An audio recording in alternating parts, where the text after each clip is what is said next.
Godina Wallagga Lixaanaalee Jaa keessatti waajjiraalee mootummaa baankonni garaa qaama hidhatee socho'uun saamamuu fi gubachuu waajjirri bulchiinsa godinaa beeksise. Sababa hin beekamne waajjiraaleen mootummaa aanaa Laalloo Assaabii, waajjirri poolisii dabalatee waajjirri qonnaa, waajjirri bulchiinsaa, manni murtii, faayinaansiin kan kana fakkaatan gubachuu fi saamamuu bakka bu'aa waajjira poolisii aanaa Laalloo Assaabii itti aanaa Inspektar Nuureddii Mahammed ibsaniiru. Uummannis balaa abiddaa kana dhaamsuuf kan dhama'aa jiru ta'us ibsan. Nama afur ta'anii turre.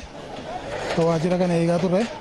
Waajjira keenya dabalatee kan inni gizeen itti manca'e naannoo sa'aatii 10 fi daqiiqaa 45tti gizee ta'u asii ol sirbaa dhufan. Sirbaa dhufamee toksiin nutti baname jechuudha. Meeshaa jira meeshaan dura sirriidha. Meeshaa lama malee hin qabnu. Meeshaa lamaan kana immoo isaan fudhatanii ba'anii ta'e hin beekne.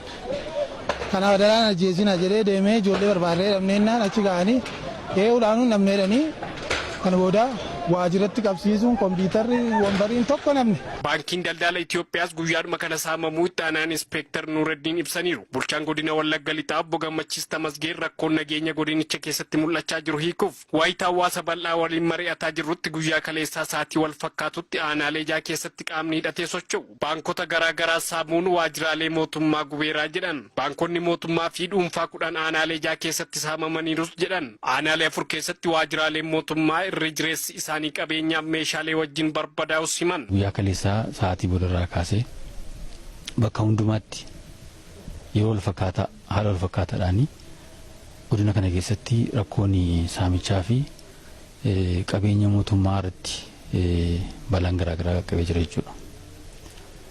Aanaalee 6 keessatti baankiin mootummaa saamamee jira.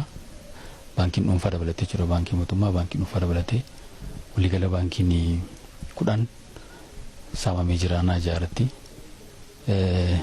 Waalqoon aanaa tokko irratti akkasuma akka saamamuu ta'ee jira jechuudha. Maallaqni kaazinaa ala jiru hundumtuu fudhatamee jira jechuudha. Kana faana meeshaaleen garaa garaas waardiyyoonni kan qabatanii fi kan biroonis fudhatamanii jiru. Meeshaa waraanaa jechuudha. Kana malees saamicha qofatu hin ta'in manca'iinsi abiddaan qabeenyi mootummaa gubatee jira, keessi qaqqabee jira. Aanaalee 4 irratti waajjiraaleen mootummaa, waajjirri bulchiinsaa, waajjirri faayinaansii akkasumas waajjirri poolisii jechuudha. Bakki tokkotti abiddaan manca'ee jira. Rakkoon kun haala kanaan kan itti fufu taanaan rakkoo cimaa fiduu waan danda'uuf uummanni mootummaa cinaa dhaabbachuun nageenya isaa mirkaneeffachuu qabas jedhan. Qaamni kana raawwate jedhamee gabaasa qabnu kan arganne qaama hidhatee socho'u garaa garaatiin godina kana keessa karaa seera alaa humna hidhatee socho'u akka ta'e jechuudha kan odeeffannoo keenyaan arganne. Mucaatiin kun yoo itti fufe rakkoo guddaa keessa nu galcha.